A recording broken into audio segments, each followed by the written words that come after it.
E aí, gente, tudo bem? Terça-feira e sejam muito bem-vindos a mais um vídeo do Parabólica. Hoje é dia 3 de dezembro, olha só, o ano passou muito rápido. E hoje eu tô aqui para falar com vocês, a gente destrinchar o modelo de prova da UNEB, Universidade do Estado da Bahia. Demanda grande aqui no canal. Ontem a gente falou sobre um pouco da história da Bahia, sobre o processo de independência da Bahia e tinha falado que a gente ia chegar nesse ponto aqui. Então vamos começar, mas não deixe de se inscrever no canal e curtir esse vídeo, porque você vai ajudar o canal a crescer. Vamos lá, gente. História geral, história do Brasil, filosofia, sociologia. Assim que a gente passar por essa fase de vestibulares, a gente vai novamente reorganizar o nosso horário, né? Fazer aquele negócio de história do Brasil num dia, história geral no outro. Pro ano que vem, a gente vai manter tudo organizado. E pro ano que vem, eu pretendo fazer muito mais coisas para vocês, promover simulados, listas de exercícios. Vai ser muito bacana, tá? Uma plataforma completa aqui no YouTube, gratuita, certo? Então vamos lá, gente. O que eu já reparei antes da gente fazer as questões sobre o vestibular UNEB? As questões que eu utilizei aqui, que a gente vai utilizar, são questões de 2018. É um vestibular extremamente amplo. Eu sei que eu posso falar isso em vários outros vestibulares, porque muitos são parecidos, mas ele é um vestibular extremamente amplo. A parte de história, o vestibular vai ser realizado nos dias 15 e 16 de dezembro, história especificamente, se eu não me engano, é dia 16 de dezembro, me corrijam se eu estiver errado. Ela pega desde da antiguidade oriental, significa que aquele esquema que a gente já falou, vocês estão sabendo muito bem, que a gente não pega só Grécia e Roma, a gente pega a partir de Mesopotâmia, Egito, hebreus, fenícios. Então, aquele mesmo esquema também que eu acho que quem está estudando já está ligado nisso, já leu o edital, o manual do candidato e tudo mais. Agora, eu achei, tá, que a gente vai ver aqui, eu não sei o que vocês pensam. As duas últimas questões que a gente vai fazer, elas são um conteúdo um pouco mais fácil, e elas são até multidisciplinares, que elas pegam história e geografia. As de história são bem difíceis, e elas não são naquele modelo de respostas A, B, C, D e E. Elas são de 1, 2, 3, 4, 5, 6, certo? 1, 2, 3, 4, 5. Mas elas são bem difícil e tem uma característica interessante que é no vestibular, que às vezes você tem um texto referente às duas próximas questões. Sabe, tem gente falando aí fora e a janela está aberta porque está muito quente. Vocês estão percebendo que eu estou suando e quando eu ligo as duas luzes aqui fica mais complicado, mas a gente segue. Então você tem aquelas questões de texto, fala assim, a gente vai ver isso em um determinado momento, né? Não é em tudo. Texto referente às duas próximas questões. E é possível pensar, olhar para essa prova e ver o tamanho dos textos que essa prova cobra, sabe? Ela tem muitos textos. É muito grande, assim, sabe? É daquele modelo que muitas pessoas reclamavam de Enems anteriores, que tinham textos grandes. Eu acho que essa aqui é bem maior, sabe? Você tem textos bem maiores, mas que, de certa maneira, podem te contextualizar. Isso é importante. Não tem questões só de textos grandes, né? As duas últimas que eu falei para vocês, elas são mais enunciados mesmo, né? E um modelo legal, que aí sim, que eu acho bem parecido com o Enem, é que essa prova ela tem a parte de ciências humanas, certo? Então, por exemplo, na parte de ciências humanas você não tem definido lá história, filosofia, sociologia, geografia. A parte de ciências humanas, ali você vai encontrar questões de história, de geografia, todas dentro das ciências humanas, do setor de ciências humanas, né? Isso eu achei bem interessante, né? É que aí, para quem está ligado no Enem, já dá uma familiarizada nesse processo. Fechou? Então vamos fazer as questões aqui e eu vou mostrar para vocês o quanto você tem algumas questões difíceis, mas nem sempre são difíceis. Às vezes é só questão de texto mesmo, né? Vamos lá, prova de 2018. A primeira questão aqui, vou ler e a gente vai respondendo, tá? Eu mesmo vivi isso nas trincheiras, lá onde as pessoas se lançavam nas piores cortinas de fogo para salvar o seu totó, cachorrinho. Ou dividiam suas rações guardadas quase de forma fraternal, com um vira-lata qualquer. Vê-se também que a guerra não revela no homem apenas os sentimentos mais severos, mas também os mais suaves, ternos. A batalha, em muitos sentidos, esculpe um homem melhor. Um homem simples batalha com um bloco bruto e sai dele com um perfeito amigo dos animais com desejo implacável de fazer o que for preciso. A gente tem alguns filmes, inclusive do Spielberg, Cavalo de guerra, vocês já viram? Mas ele já conhecia o cavalo antes. Mas você tem pessoas naquele filme Cavalo de Guerra, para quem nunca viu, que conhecem o cavalo no meio da guerra e simpatizam pelo cavalo. E é aí que esse homem simples, aí que esse homem simples, esses milhares de soldados e amigos de gatos, não dizem: vamos com mais calma, no pior dos casos os cidadãos morrerão de fome um pouco mais devagar. Mas em vez disso, dizem: avante com a bomba. Com essa ordem, chegaram à conclusão correta. Assim se reconhecem os colaboradores certos. Ok. Então tá falando que você tem amizade com um animalzinho. A gente gritando aí, não sei porquê. Você sai com um cavalo, não é gritando pedindo ajuda, tá? É a gente conversando, né, que fala muito alto. Você sai feliz, né? Você sai feliz da guerra, jamais. Você mostra o seu lado humano com os animaizinhos, né? A gente já viu isso, inclusive. Só que na hora do vamos ver, você fala, vamos com a bomba, vamos acabar com isso logo. As obras de ficção muitas vezes se inspiram nos acontecimentos históricos para recriá-los em sua narrativa. Dessa forma, o trecho do romance de Timur Vermes caracteriza o pensamento... vou ler de novo o enunciado. As obras de ficção muitas vezes se inspiram nos acontecimentos históricos para recriá-los em sua narrativa. Dessa forma, o trecho caracteriza o pensamento 1. Dos sacerdotes do Egito Antigo, que submetiam o poder dos exércitos ao seu controle, divinizando o supremo governante. 2. Dos ideais da nobreza feudal que se opunha aos princípios do pacifismo defendido pela Igreja Católica medieval. 3. De guerreiros muçulmanos no processo de expansão islâmica do século XVIII, que provocou a retração comercial das áreas sobre o domínio árabe. 4. Das guerras napoleônicas, quando a belicosidade francesa atrasou o processo de desenvolvimento do capitalismo europeu. E 5. Do nazismo, cujo programa político pressupunha a militarização da sociedade alemã em busca da conquista do espaço vital.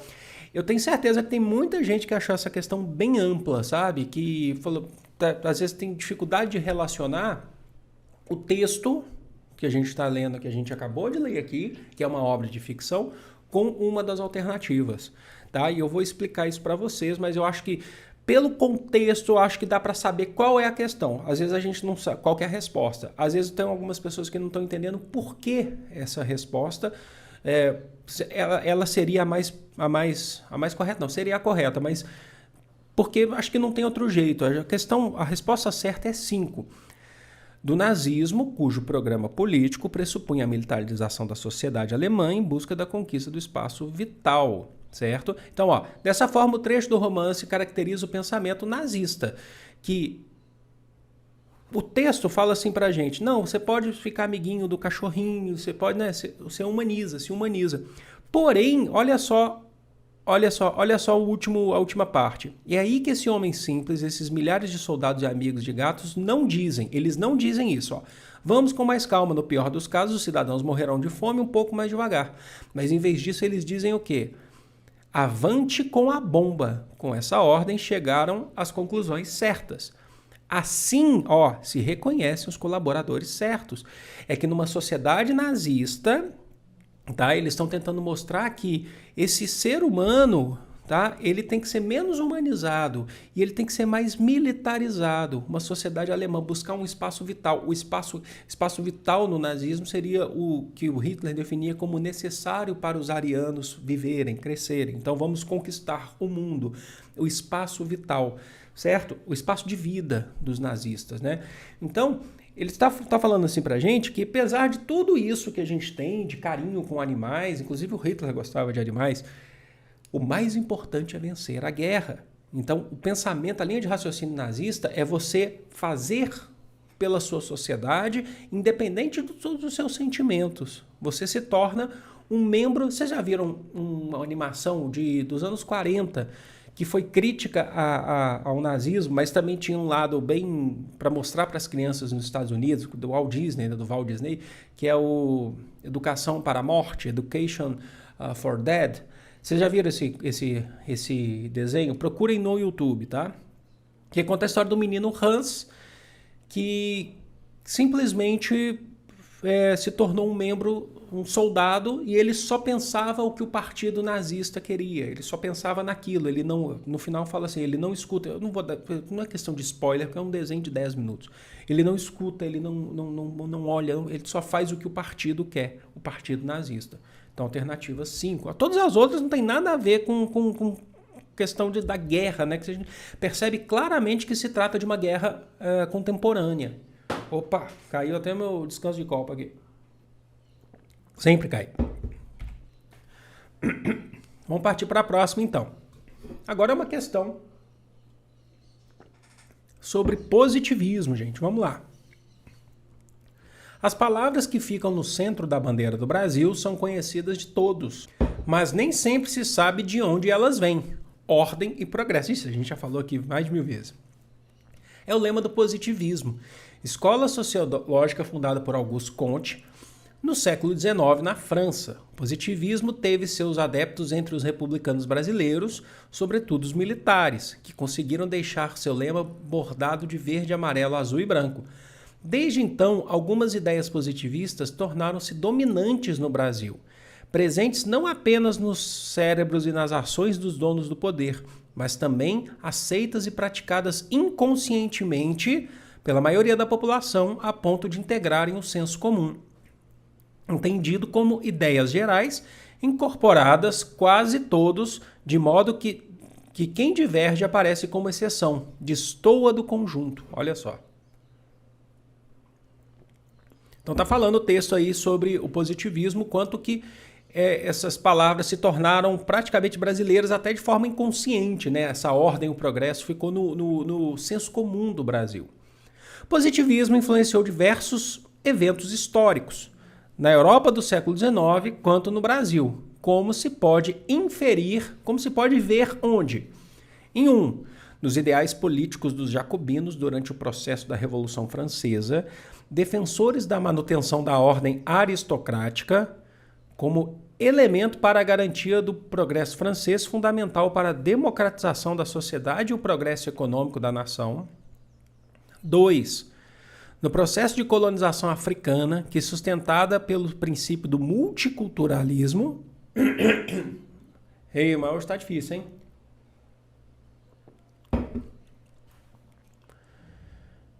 Buscava a integração cultural entre os povos europeus e os africanos como elemento de estabelecimento da dominação política harmoniosa e pacífica. 3. Na imposição do modelo civilizatório branco europeu e cristão, considerado superior, associado à perseguição às manifestações dos grupos afro-indígenas, vistos como culturalmente atrasados, e que também contribuiu para a eclosão da revolta da vacina no Brasil. 4.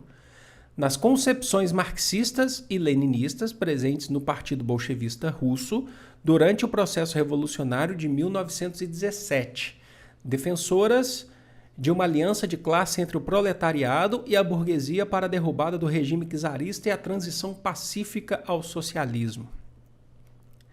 5. No desenvolvimento do espírito nacionalista e republicano defendido por Getúlio Vargas durante o Estado Novo, que o via como um elemento fundamental para o progresso da sociedade e o estabelecimento de uma ordem que impedisse totalmente a influência estrangeira no país, cultural ou econômica. Gente, para pensar sobre o que é o positivismo, e todas as questões têm distratores importantes, algumas mais sutis, outras mais evidentes. Minha voz está péssima hoje. Eu vou falar já a alternativa correta, e aí a gente destrincha as outras aqui. A alternativa correta é a 3. Olha só. Na imposição do modelo civilizatório branco, europeu e cristão, considerado superior, associado à perseguição às manifestações dos grupos afro-indígenas, africanos e indígenas, vistos como culturalmente atrasados, e que também contribuiu para a eclosão da revolta da vacina no Brasil. Do positivismo saíram teorias, teorias raciais e civilizatórias, que diziam que o positivismo é aquela sociedade que só progride, né? E daí saiu, por exemplo, o que a gente chama da eugenia, né? De que nós somos uma sociedade mais avançada e vocês não. Então a gente tem que fazer um projeto civilizatório para fazer vocês entrarem na civilização também. E até mesmo o darwinismo social, que é aquele que acreditava, que não vem de Darwin, tá? Pelo amor de Deus. Que acreditava que assim como as espécies evoluem, as sociedades também. Só que os europeus eles estão bem à frente de outras sociedades. E as outras precisam evoluir. Só que elas nunca vão chegar no ponto dos europeus. Então os europeus sempre vão estar lá contribuindo para elas evoluírem e por aí vai. E aí isso assim se justificou o imperialismo, né? O colonialismo, o neocolonialismo. E isso também veio para a revolta da vacina, que a gente fala aqui no processo da política sanitarista do presidente Rodrigues Alves, revolta da vacina, que inclusive foi cobrado no Enem, e do ministro da Saúde, o Oswaldo Cruz, que identificava a população pobre, os negros, né, como inferiores, e falava, vocês que estão causando a doença, vamos vaciná-los, né? Era uma maneira, inclusive, de fazer eles saírem dali do centro do Rio de Janeiro. Então, é ordem e progresso. Então, assim, é extremamente preconceituoso se você olhar por esse ponto de vista. Por isso que a 3 é a correta sobre positivismo. Mas vamos ver por que as outras estariam erradas. A 1 já mata logo de cara, porque fala dos jacobinos durante o processo da Revolução Francesa. A Revolução Francesa foi no século XVIII. O positivismo, o próprio texto está falando que é no século XIX. Então já matou por uma questão de tempo, né? Anacrônica aí nesse contexto. O 2 diz, no processo de colonização africana, que é sustentada pelo princípio do multiculturalismo. Não é o princípio do multiculturalismo. É um preconceito que se tem dos europeus. Eles entendem que eles são superiores nesse conceito aqui que a gente está falando. Tá? Então matou a 2 por conta disso. A 4 fala nas concepções marxistas e leninistas. Atenção! O marxismo bate de frente com o positivismo. Para quem está ligado nas nossas aulas de sociologia, sabe, o positivismo entende que essa sociedade progride e o positivismo ele parte do princípio das ciências sociais, do estudo da sociedade através do modelo de estudo das ciências da natureza, que as coisas evoluem, certo? Então os acontecimentos, os fatos sociais, como diz o Durkheim, eles simplesmente evoluem, fazem parte dessa sociedade e são feitos de forma natural. O Marx, o Lenin era marxista, tá? Por isso que a gente fala marxismo e leninismo. O Marx, ele acreditava que essa sociedade, ela só se movimenta porque você atua nela, você é um sujeito histórico, então bate de frente com o positivismo. Positivismo, as coisas iriam, né? O próprio Durkheim fala que o Estado, ele fala isso, né? Que o Estado ou o governo, o Durkheim era positivista junto com o Comte, tá? Ele falava que o Estado é um organismo vivo, que age sozinho. O Marx fala assim, se tá assim, é porque nós fizemos assim. Entenderam qual que é a diferença? E a 5 talvez seja a mais sutil, porque você tem sim um lado positivista do Vargas, mas tem um erro aqui fundamental. Olha só. No desenvolvimento do espírito nacionalista e republicano defendido por Getúlio Vargas durante o Estado Novo, que é aquele período de ditadura da era Vargas, que o via como elemento fundamental para o progresso da sociedade e o estabelecimento de uma ordem que impedisse totalmente a influência estrangeira no país, cultural e econômica. Por que está errado? Porque ele não impedia, ele era uma ditadura, o período nacionalista maior, não significa que ele não seja nacionalista aí, ele até era, mas o período nacionalista é na República Populista, que é aquele de 51 a 54 que ele faleceu, né? Aqui ele não impedia, tanto é que ele fez acordos econômicos com os Estados Unidos, para a construção, inclusive, da CSN, Companhia Siderúrgica Nacional. É claro que ele caiu depois por conta da guerra, mas aqui você tem aquela questão da política da boa vizinhança dos Estados Unidos. Então ele não estava impedindo totalmente. Esse erro aqui é sutil, às vezes as pessoas podem ficar perdidas aqui. Tomem cuidado, enquanto as pessoas falam alto lá na rua, a gente segue aqui.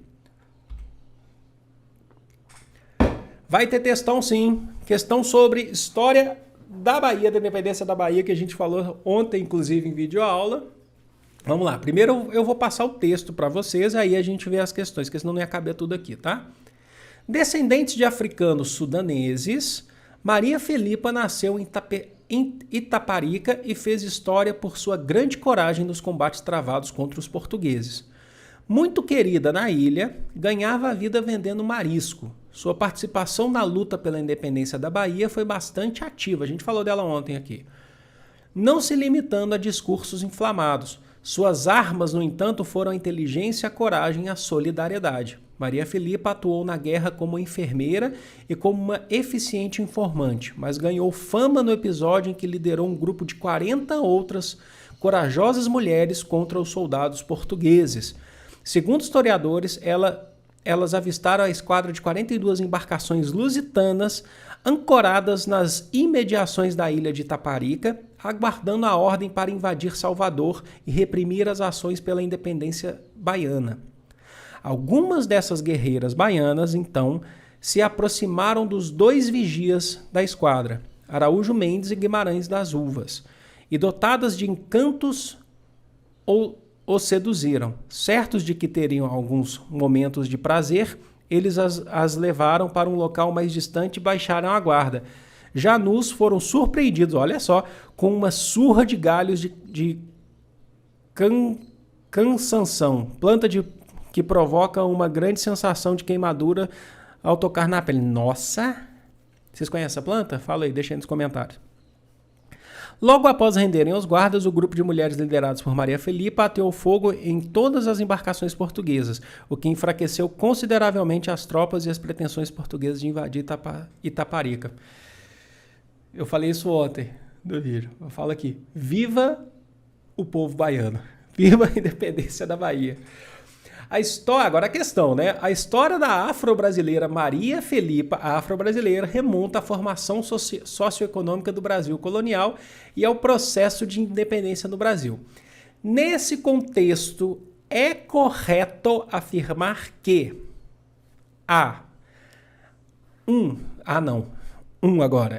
homogeneidade cultural dos africanos escravizados possibilitou o surgimento de movimentos de resistência contra a dominação portuguesa e a escravidão, como a conjuntura mineira, as conjurações mineira e baiana.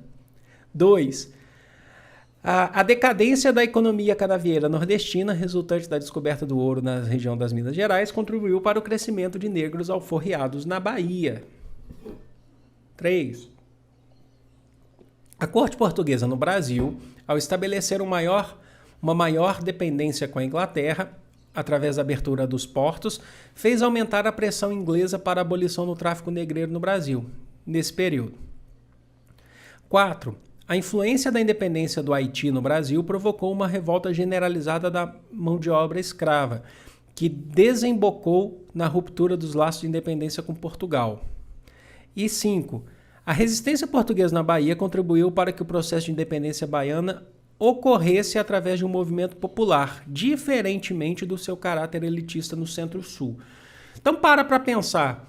Então, lá, no contexto, é correto afirmar o quê? Nesse contexto socioeconômico da independência da Bahia, usando o caso aí da Maria Filipa, uma afro-brasileira que liderou aí 40 mulheres contra uma esquadra portuguesa em Itaparica. A alternativa correta é a alternativa 5, é a última aí, ó. A resistência portuguesa na Bahia, os portugueses resistiram mais na Bahia, tá? Ontem a gente falou no vídeo aqui que os portugueses continuaram colonizando a Bahia até mesmo depois da independência do restante do Brasil, lá, não é no todo o Brasil, lá de Dom Pedro, que foi em 7 de setembro de 1822, a independência da Bahia só foi feita no dia 2 de julho de 1823, feriado na Bahia. Ontem vocês até me falaram, teve gente que deixou nos comentários aí, que depende muito da cidade aí para ver se é feriado ou não. Acho que alguns ficam ponto facultativo, não sei. Então os portugueses resistiram mais ali na Bahia, certo? Eles demoraram, tanto é que foi colocado lá, o Estado português colocou um governador das armas, né? Que vai ser, como é que ele chamava? O brigadeiro Inácio Luiz de Madeira de Melo. Ó, então eles resistiram mais. E isso contribuiu para que o processo de independência... Olha a voz indo embora. Para que o processo de independência baiana ocorresse através de um movimento popular. É o caso da Maria Filipa. Foi só popular? Não. Teve participação de mercenários contratados por Dom Pedro I para contribuir lá? Teve, mas teve um caso popular. Diferente do Centro-Sul, que foi só elitista. É só você olhar o quadro do Pedro Américo lá, né, que a gente já falou, já destrinchou aqui. Tem muitos erros ali e tal, tem muitas questões para influenciar as pessoas, mas foi elitista o processo, né? O processo de independência do Brasil naquele pedaço. Na Bahia, você teve uma participação popular muito grande, teve um caráter popular, sabe? Então você tem, a gente falou isso ontem, formação de escravos, ex-escravos, trabalhadores livres, pobres. Teve liberais, lógico, né? Grande parte de liberais de uma classe média, mas ele foi muito popular. Ó, para que o processo de independência baiana ocorresse através de um movimento popular, diferente do seu, eles estavam sendo reprimidos, ou eles atacavam os portugueses ou morriam, né? Então, por exemplo, a um fala da homogeneidade cultural dos africanos escravizados. Homogeneidade dos africanos? Não, heterogeneidade dos africanos. Então tá errado a um por causa disso. A 2 diz que a decadência da economia canavieira, resultante da descoberta do ouro na região de Minas Gerais, contribuiu para o crescimento de negros alforriados na Bahia. Olha só, isso pode ser que tenha acontecido, mas isso não tem a relação necessariamente com a independência da Bahia, com o que o texto está tentando mostrar para a gente, tá? A 3 diz, a corte portuguesa no Brasil estabelecer uma maior dependência com a Inglaterra, através da abertura dos portos, fez aumentar a pressão inglesa para a abolição do tráfico negreiro no Brasil nesse período. Na verdade, essa pressão para acabar com o tráfico negreiro foi mais para frente, tá? Foi um pouquinho mais para frente, então não foi nesse período necessariamente. E a 4 diz, a influência da independência do Haiti no Brasil provocou uma revolta generalizada. A independência do Haiti teve bastante influência na Bahia, tá?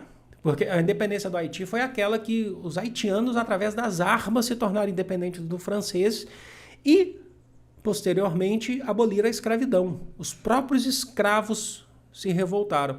Existia esse pensamento que aqui no Brasil aconteceria algo parecido, sabe? Você tinha esse pensamento, até os senhores de escravos tinham esse medo, né? Porque as notícias chegavam. Mas não provocou uma revolta generalizada no Brasil. Está errado falar isso. Em alguns pontos, sim. Acredito que na Bahia, sim, certo? Nos outros, não. Tanto é que quando a abolição, a escravidão é abolida em 1888, foi feita através de vários movimentos, inclusive pressão popular, sim, pressão de escravos, mas ela foi abolida através do Congresso, né, por uma lei, né? Pensando muito na ideia dos liberais, que agora querem ser donos de indústrias, que querem trabalhadores assalariados, querem mudar esse sistema. Tem uma gama de vários fatores aí, tá? Mas generalizada não é. Vamos embora, gente. Próxima questão. Aqui que eu falei para vocês, ó. Deixa até... Hoje estou péssimo, né? É um texto referente às 2 próximas questões, nesse caso aqui que eu não tinha colocado na prova, questões 34 e 35, né? Olha só, vamos ler então. É uma questão bem geral, tá? São questões, 2 questões são bem gerais. Antes da domesticação, as fronteiras eram fluídas. A liberdade de abandonar um bando por outro, fazia parte integrável da vida do coletor-caçador. Não tinha fronteira. Isso aí, você vai embora. A integração mais ou menos obrigatória exigida pelas sociedades complexas prepara o terreno propício para a violência organizada. Em muitos lugares, eu estou lendo péssimo hoje, as chefias nasceram da suspensão da independência das comunidades menores. A centralização protopolítica das Américas foi com frequência impulsionada pelas tribos que tentavam desesperadamente confederar-se para combater ao invasor europeu. As civilizações antigas foram criadas em função da guerra e se pode dizer que a guerra é, ao mesmo tempo, a causa e o resultado deste estado. Sociedades, civilizações que entram em guerra. Não mudou grande coisa desde que a guerra foi instituída pela primeira vez, enraizada no ritual e encontrando terra fértil na domesticação.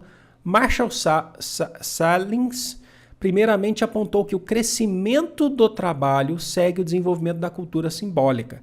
Pode-se dizer que a cultura gera a guerra, apesar das declarações contrárias. Depois de tudo, o caráter impessoal da civilização se desenvolve com o surgimento do simbólico.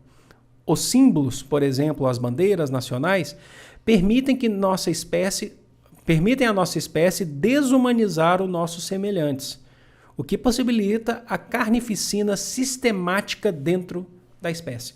Nossa, essa aqui, inclusive, é um texto bem forte. Está falando que antes nós não tínhamos fronteiras, éramos caçadores-coletores, e com a formação desses estados, a gente acaba se dividindo, né? E aí, no final, que eu acho que é bem importante, os símbolos, por exemplo, as bandeiras nacionais, permitem que a nossa espécie desumanizar os nossos semelhantes. Você pensa assim, eu sou de um país, o outro de outro país, então nós somos rivais ou inimigos em potencial, sabe? E aí você acaba esquecendo que nós temos a mesma origem, você acaba esquecendo que nós temos as mesmas necessidades, que nós somos seres humanos pensantes. E aí você acaba fazendo a guerra. Você, a partir do momento que você delimita fronteiras, né, você está definindo um grupo que é daqui, um grupo que é dali, e aí vocês acabam entrando em guerra, identificando, desumanizando o outro, sabe? O que é muito triste, sabe? Eu tenho várias críticas a esse processo, né? É por isso que às vezes a gente reclama, por exemplo, de outros países, fala mal de outros países, mas, poxa, as pessoas têm as mesmas necessidades que a gente. Enfim, não vamos ficar aqui abordando, mas vamos embora. Os conflitos entre os humanos acompanham a história da humanidade, desde seus primórdios, podendo-se inferir que 1. A centralização política e administrativa que contribuiu para a formação do Estado centralizado no Egito Antigo e as sociedades mesopotâmicas decorreu da necessidade de os povos coletores e caçadores se protegerem da concorrência comercial externa. Tá vendo como é que a questão é ampla? Você pode falar de várias sociedades num texto que fala de guerra, de caçadores e coletores, de formação de Estado Nacional. Então você tem que achar o erro em cada alternativa. 2.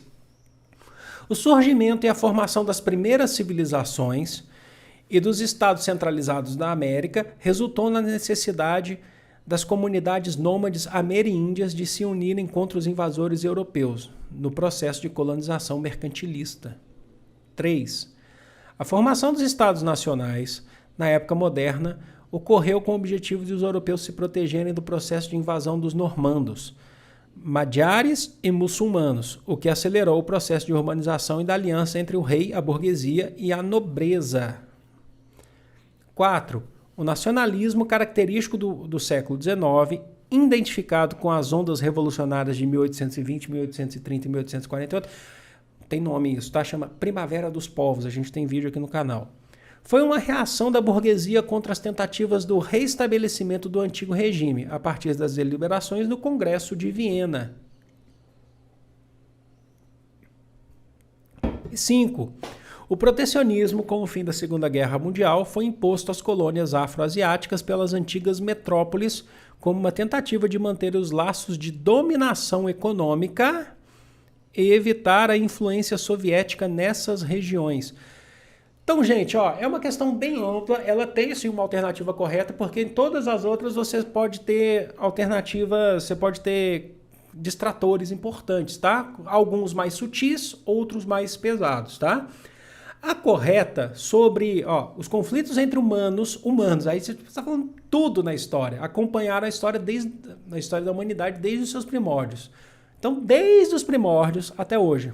E a gente pode identificá-los aonde aqui, Alternativa correta é 4, o nacionalismo. O texto está falando lá no finalzinho, vocês lembram? Até voltar aqui, Deixa eu colocar aqui, voltar o texto, Os símbolos, por exemplo, as bandeiras nacionais, permitem à nossa espécie desumanizar os nossos semelhantes, o que possibilita a carnificina sistemática dentro da espécie. Um país contra outro país. O nacionalismo, característico do século XIX, identificado com as ondas revolucionárias de 1820, 30 e 48, foi uma reação da burguesia, os burgueses, contra as tentativas do reestabelecimento do antigo regime, né, do absolutismo, que queria se reestabelecer, a partir das deliberações do Congresso de Viena, que foi feito lá em 1814. Né? O Congresso de Viena foi era napoleônica, que foi estabelecida lá a Santa Aliança, né? Império Austríaco, Império da Prússia e Império da Rússia, né? Que esses três países iam restabelecer o absolutismo. E aí você teve revoltas burguesas ali, a Primavera dos Povos, para poder acabar com isso. Então há um conflito entre seres humanos, né? Há um conflito entre pessoas. Por que as outras estariam erradas, né? Porque, como eu falei para vocês, essa questão é bem ampla. A centralização política administrativa que contribuiu para a formação do Estado centralizado no Egito Antigo e nas sociedades mesopotâmias decorreu da necessidade dos povos caçadores e coletores se protegerem da concorrência comercial. Qual concorrência comercial que é essa? Não existe uma concorrência. Se trata de impérios que você tinha relações comerciais, mas não há uma concorrência entre as sociedades comerciais, tá bom, gente? Esse é o erro da 1. A 2 diz, vamos lá, vamos aos poucos aqui. O surgimento e a formação das primeiras civilizações e dos estados centralizados na América resultou na necessidade das comunidades nômades ameríndias de se unirem contra os invasores europeus. Já achamos o erro. As comunidades ameríndias não se uniram, certo, para batalhar contra os invasores europeus. Há uma heterogeneidade, vamos falar essa palavra de novo, não era homogêneo, tá? Então, assim, elas não se uniram, não teve uma centralização, né, que pegou todas as comunidades ameríndias, organizou-as para lutar contra os europeus. Tanto é que a gente tem conflitos aqui na própria história do Brasil, de tupinambás, tamoios, você tem conflitos de portugueses que se aliam a uma etnia indígena e franceses que se aliam a outra, né? E entram em conflitos, né? Então tá errada essa 3 também. Tá vendo? A gente acha pontos errados, ela é bem difícil na minha opinião, tá? A gente acha pontos errados durante a história, que é uma questão ampla. Te dá um texto gigante e uma questão ampla. Mas vamos lá que tá interessante.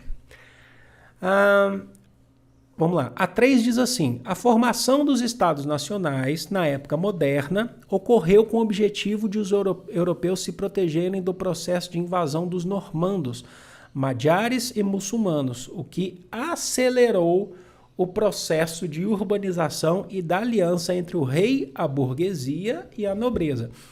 Vamos lá.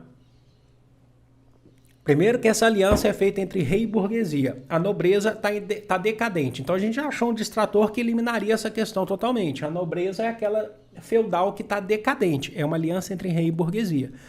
E invasão dos normandos, gente, é antes da Idade Média. Tá? Então você tem sim a proteção contra muçulmanos. Sim, tudo bem, mas outros pontos aí não. Fechou? Então a 3 está errada. E por que a 5 estaria errada? Vocês estão vendo que a gente acha detalhes, como essa questão é bem difícil, na minha opinião. Eu quero que vocês deixem aí, vocês estão achando difícil também.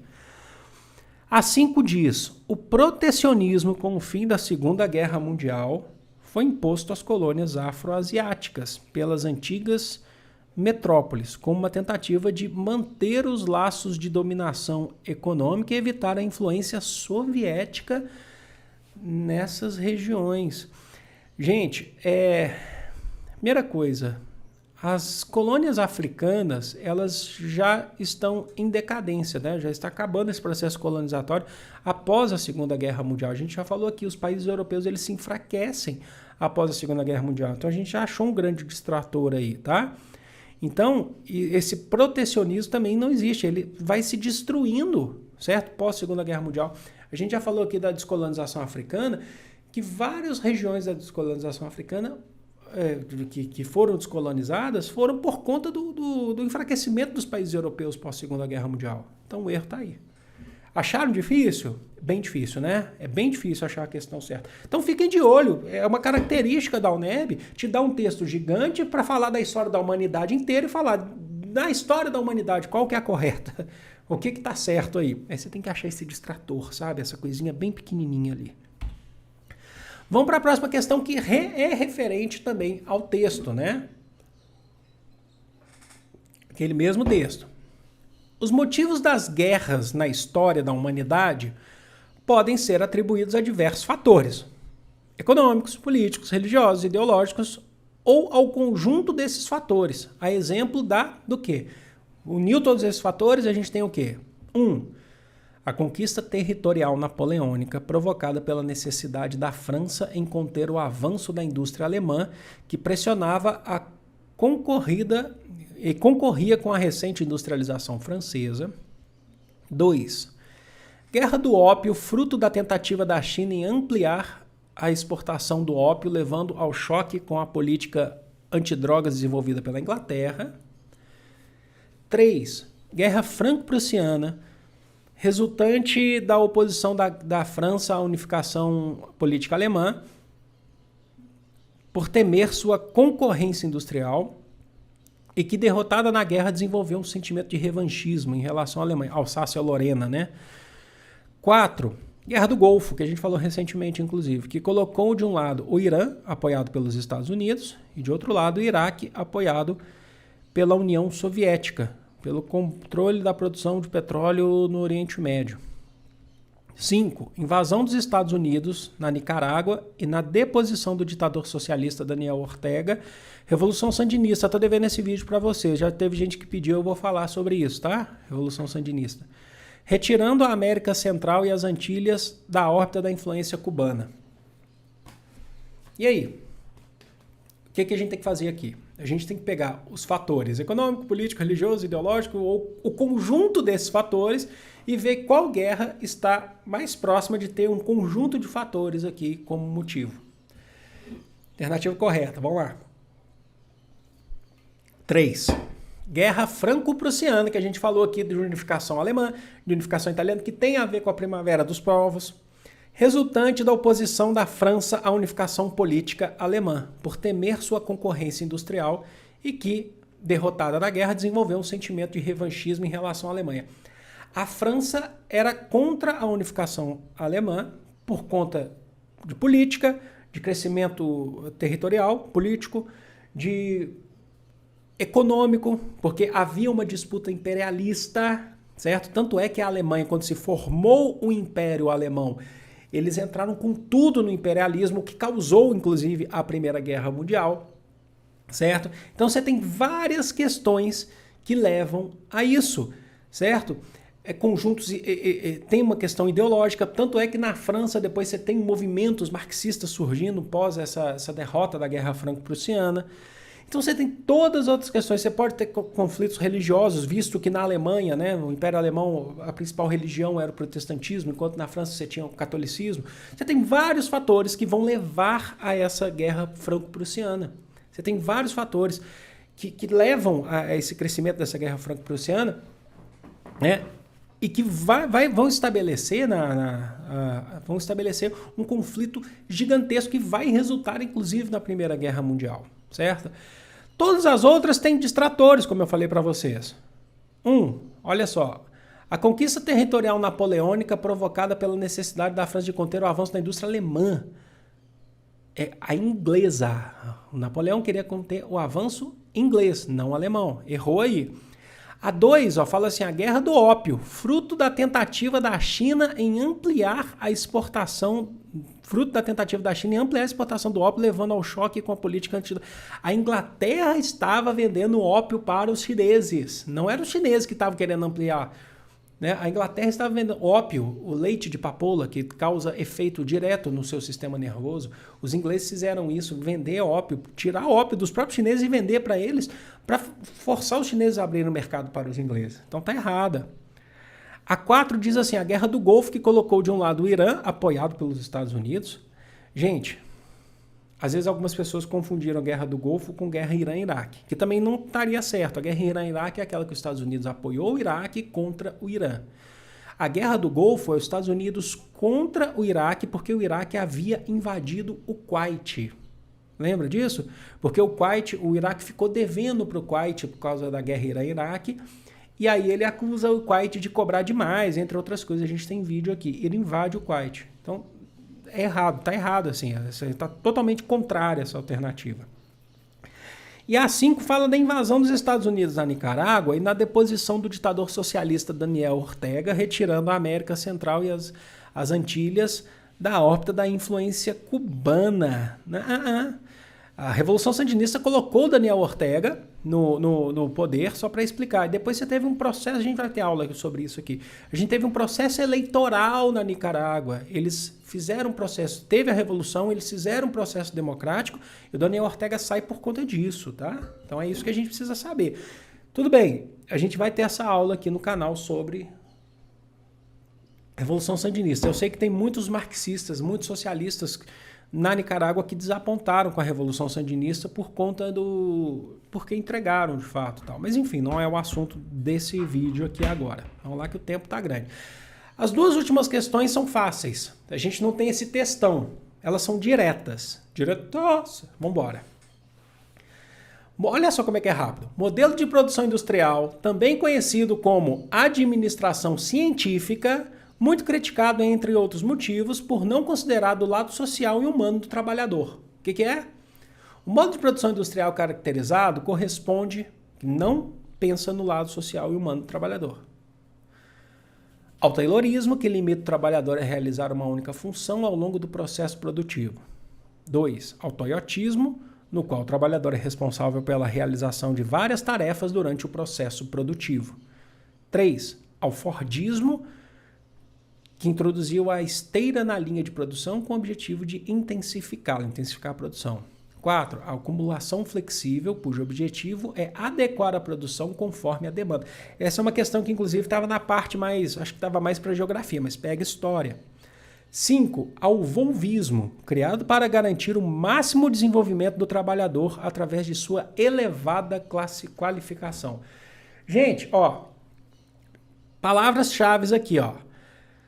Administração científica, tá no pequeno textinho aqui. E o outro que é que não considera o lado social e humano do trabalhador. Qual que é a alternativa correta? Essa aí tá fácil, coloca aí, vai, vamos lá. Tô esperando, tô olhando aqui no ladinho aqui é do lado de cá, né, que vê, né? Esse vídeo tá gravado aqui o chat. Gente, 2, tá certo. Desculpa, 1. Ao taylorismo, que limita o trabalhador a realizar uma única função ao longo do processo produtivo. James Taylor criou esse método, tá? O pessoal fala assim, nossa, mas não era Ford, porque isso introduziu a esteira e tal. Mas aqui, a gente está falando de uma administração científica. A gente não está falando na prática. O texto está pedindo a científica. A científica é o Taylor, tá? Que vai estabelecer uma divisão daquele trabalho. O trabalhador ele vai realizar uma única função ao longo do processo produtivo e ele não sabe mais nada além. Tá? É o filme do Chaplin. Aquilo lá já é no processo do Fordismo, com a esteira mecânica lá. Mas a ideia, a ciência por trás disso está no Taylorismo, em James Taylor. Então, por isso que está falando aqui, a administração científica. Cuidado com isso, porque senão você ia no Fordismo. Entenderam? Então é o científico. O científico está em Taylor, que é anterior ao Fordismo. Entenderam? Não precisa nem ver as outras, hein? Vamos lá. E a última aqui, fácil também. A Guerra Fria constituiu em uma etapa especial da história da humanidade, na qual o sistema internacional organizou-se em torno de 2 polos de poder de âmbito planetário. Mundo bipolar, Guerra Fria. Dentre os acontecimentos que marcaram essa fase, não se encontra a, ou seja, achamos uma questão aqui que pede a que não se encontra e não a correta. Viu como é que também tem que ficar de olho nisso? Porque até então a gente só fez questões que pedem corretas. Agora a gente está pedindo uma incorreta, olha só. Vamos lá. Nesse mundo bipolar, o que não se enquadra? 1. Revolução Cubana e o alinhamento desse país à União Soviética. Revolução Cubana que foi feita em 1959. 2. Criação do Pacto de Varsóvia, organização militar entre países do leste europeu e a União Soviética. 3. Construção do Muro de Berlim, dividindo a cidade em 2 áreas, uma capitalista e outra socialista. 4. Guerra do Vietnã, que foi movimentada por questões ideológicas e contou com a intensa participação do exército norte-americano. E 5. Guerra do Golfo, que a gente citou agora há pouco, iniciada após as tropas iraquianas terem invadido o Kuwait. Para pensar aí, gente. E aí? O que não é ligado a esse mundo bipolar, tá? Não necessariamente a gente está falando de coisas que estão fora da Guerra Fria, tá? Pode ser coisas que estão dentro da Guerra Fria, mas que não está ligada, que não marcam a fase do mundo bipolar, tá? A alternativa correta é a 5, a Guerra do Golfo, iniciada após as tropas iraquianas terem invadido o Kuwait. A Guerra do Golfo está no finalzinho da Guerra Fria, 90, 91, tá? 90, 91. A Guerra Fria acaba em 91 com a dissolução da União Soviética. Mas ali não está ligado a esse mundo bipolar, porque é justamente o que eu falei para vocês, o Iraque invade o Kuwait, os Estados Unidos ataca o Iraque, tenta pegar lá o Saddam Hussein. Antes, na guerra Irã-Iraque, eles apoiaram o Saddam Hussein, mas agora eles estão atacando o Saddam Hussein. Onde está a União Soviética aqui? A gente não está falando, a União Soviética está se... qual que é a palavra certa? Está se fragmentando novamente, né? Está no processo de refragmentação, né? Então, está dentro do que a gente chama de tempo da Guerra Fria, mas não é aquela fase bipolar. A Revolução Cubana é o alinhamento de Cuba à União Soviética. O Pacto de Varsóvia é porque é uma aliança militar dos países do leste europeu socialistas com a União Soviética, que é uma resposta, inclusive, à OTAN, Organização do Tratado do Atlântico Norte, que é dos países capitalistas. É uma aliança militar que existe até hoje. O Muro de Berlim, que dividiu a cidade de Berlim entre socialista e capitalista, né? E imaginariamente dividiu também entre Alemanha socialista e Alemanha capitalista. A Guerra do Vietnã, que a gente falou aqui também, porque tem conceitos de Vietnã do Norte, os socialistas contra os capitalistas do Sul. Então, todos esses. Fechou? Galera, eu quero que vocês deixem aí nos comentários o que vocês acharam dessa prova. Vocês acharam fácil, vocês acharam difícil? Aquela questão que tem um texto para as duas, que eu achei que a mais difícil de todas foi aquela primeira questão que eu achei ela muito ampla. E esperem isso, tá? A prova da UNEB não é fácil não, é uma prova bem difícil, mas eu achei bem interessante. Bom, eu vou ficando por aqui, gostei muito de estar aqui com vocês. A gente vai conversando aqui ao longo dessa semana, tem mais coisa ainda para fazer. É de coração. Grande beijo, gente. Fui!